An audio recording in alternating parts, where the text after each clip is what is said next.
Any botanist on Earth can tell you this. Plants are trying to kill you. Roll the titles. For the record, I'm done trying to make y'all comfortable. For the record, you ain't trying to grow, then it's done for you. Hey everyone, welcome back to the channel. As always, just a quick reminder that I'm now offering the SIBO, organic acid, stool tests and consult via my website.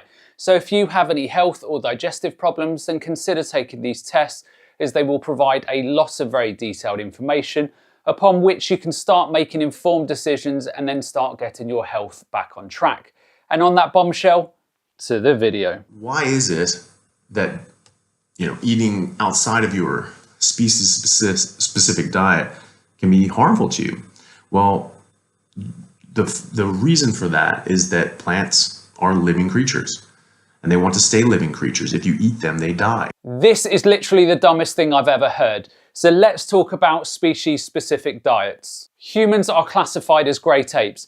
This group is known as hominoids and includes chimpanzees, gorillas and orangutans. Here is a primate evolution cladogram. For Dr Chaffee, who may not understand this, a cladogram is a diagram that depicts the evolutionary relationships among various biological species based on their physical and genetic characteristics. At no point in human evolution do you see carnivores. I will absolutely concede humans have eaten meat during their evolution, as this is fact, but to hint a species-specific diet for humans is carnivore is jumping off the deep end. Just look at our ancestry. Our prosimian ancestors ate a diet rich in fruit and leaves as well as things like insects when they could. New World and Old World monkeys ate fruit, leaves, insects and the occasional consumption of small animals. Then you get to the great ape hominoids, which humans are, so the gibbons, orangutans, gorillas and chimpanzees, and we see diets predominantly rich in fruits and leaves,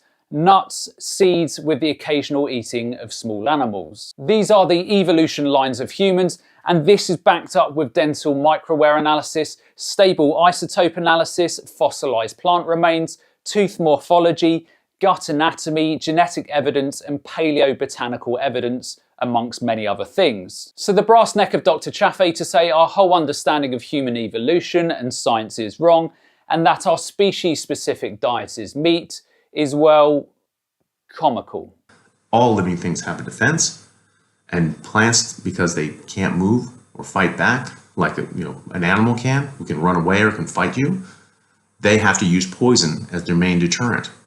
I learned in 7th grade biology that plants and animals are in an evolutionary arms race. Plants becoming more and more poisonous so that less and less animals could eat them, so that they can survive and thrive and not go extinct. There are approximately 7.7 million species on the planet, of which humans are one. And of these animal species, 50% have diets that include plants. Surely if plants were so bad for humans and other species and so toxic and becoming more and more toxic over time, then we would see lots and lots of different species dying off over time. And we don't see any evidence of this anywhere. What we do see though is habitat loss, which is killing off species, climate change, which is killing off species, and things like pesticides and pollution that is killing off species. So again, Dr Chaffee's logic is 2 + 2 = 34.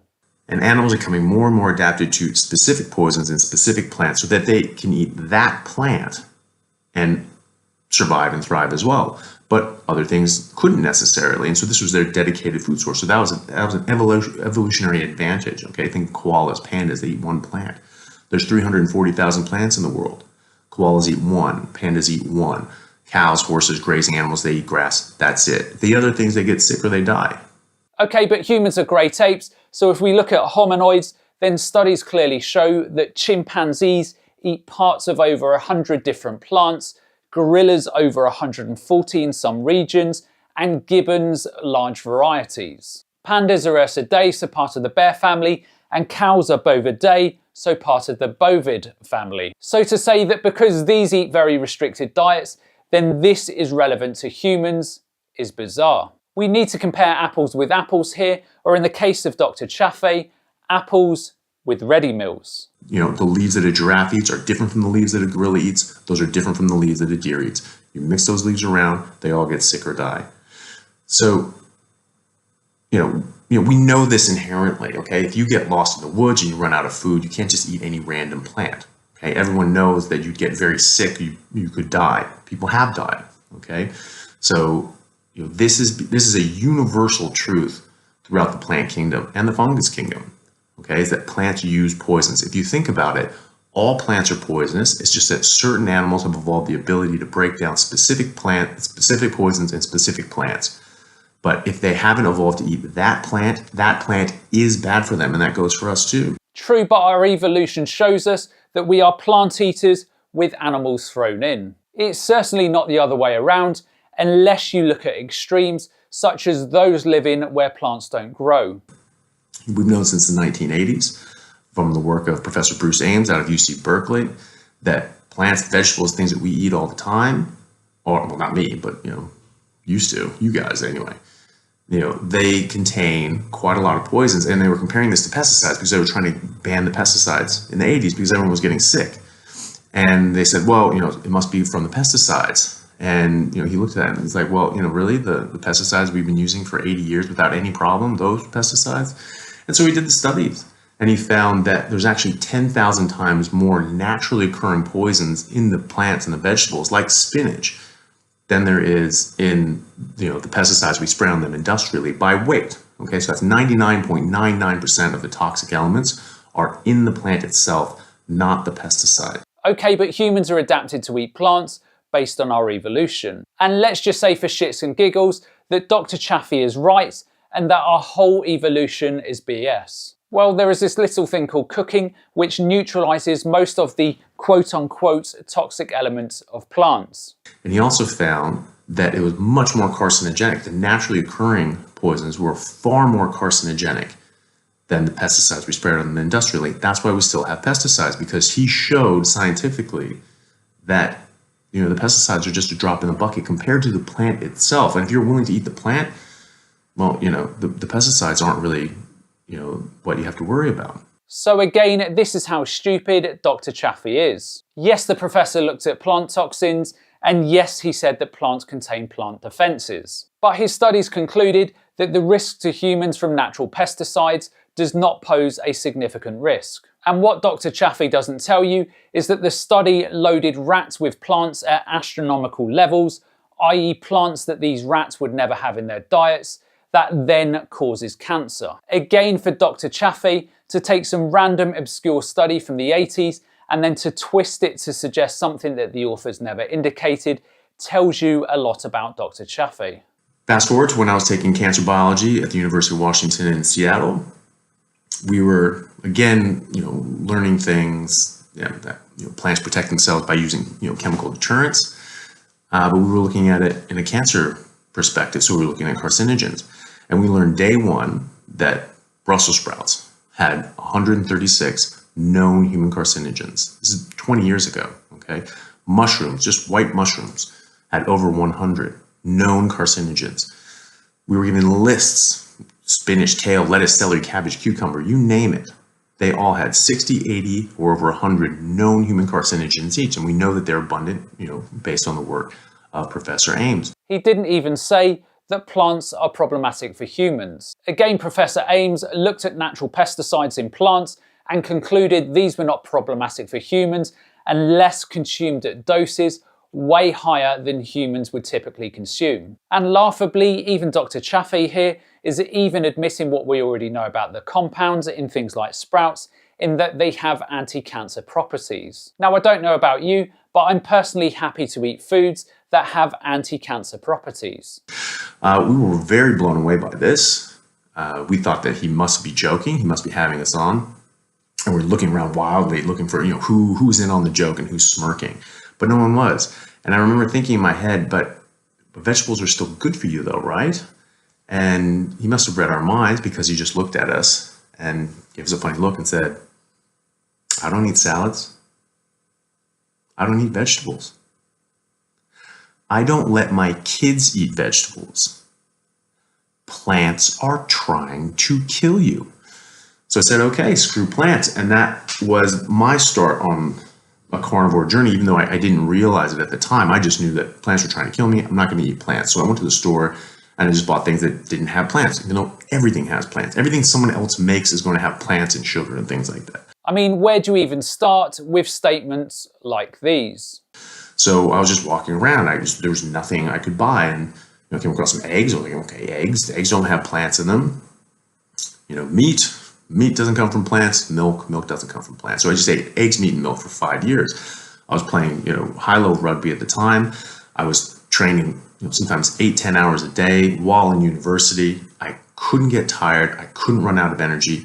I couldn't get sore. I don't get sore anymore. That soreness is actually from the toxic elements in the plants causing inflammation, pain, and swelling. So something like the glucosinolates in cruciferous vegetables that Dr Chaffee would say are toxic in humans are present in meats. So the concentrations of glucosinolates in humans may be about 100 parts per million, and in animals 1 to 10 parts per million, depending on the plants that they are eating. So I don't think that Dr Chaffee realises that he's still being exposed to these plant compounds, albeit to a lesser extent. And if we're talking about toxic compounds, then what about the heavy metals found in meat, such as mercury, lead, and cadmium? What about the persistent organic pollutants, such as dioxins and furans? What about the mycotoxins?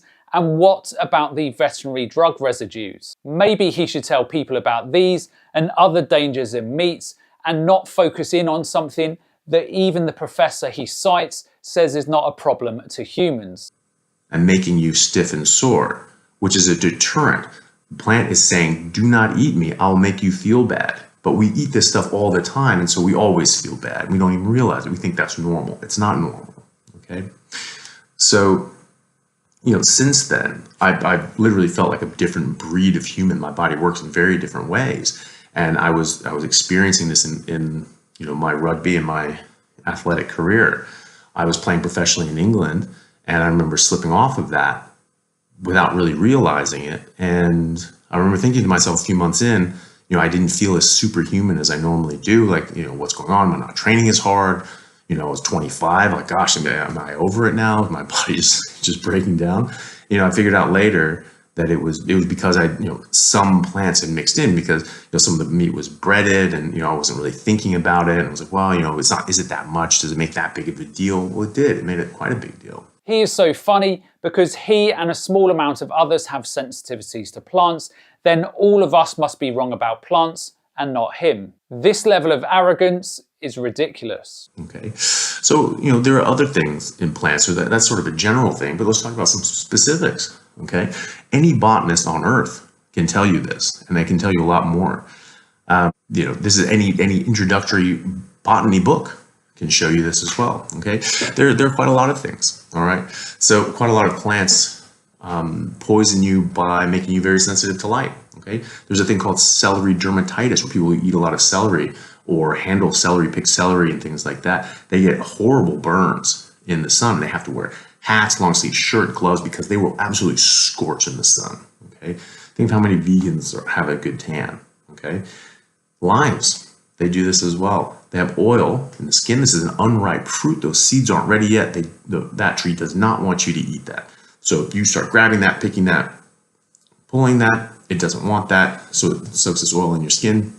You have very bad burns. We have documented, second-degree burns just from sun exposure after handling limes. It actually happened to my younger brother as a child. We didn't know what it was. We thought it was like an allergic reaction, but no, this is what it was. What the hell is this guy smoking?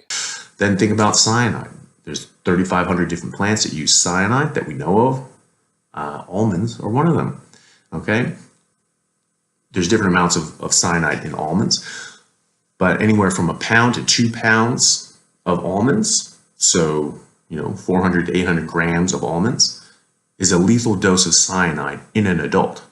And yet we give this stuff to children and tell them that it's good for them. What Dr Chaffee is again doing here is twisting facts. So what he's referring to is bitter almonds, the type that most people don't consume. Humans typically consume sweet almonds. In bitter almonds, 50 to 60 of these almonds could be a fatal dose. Firstly, who is going to eat 50 to 60 almonds in a sitting? And bitter almonds that we typically don't eat contain 4 to 9 milligram of hydrogen cyanide per almond. There are trace amounts found in sweet almonds that humans eat. And meat often contains trace elements of hydrogen cyanide due to environmental factors. You don't hear him telling this to people. Okay. There's nightshades, deadly belladonna, tobacco. These things are quite harmful. They contain solanine, among other things. This can kill you, okay? We avoid belladonna. This is something that people have used as poisons going back centuries. And people knew for centuries that you don't eat nightshades.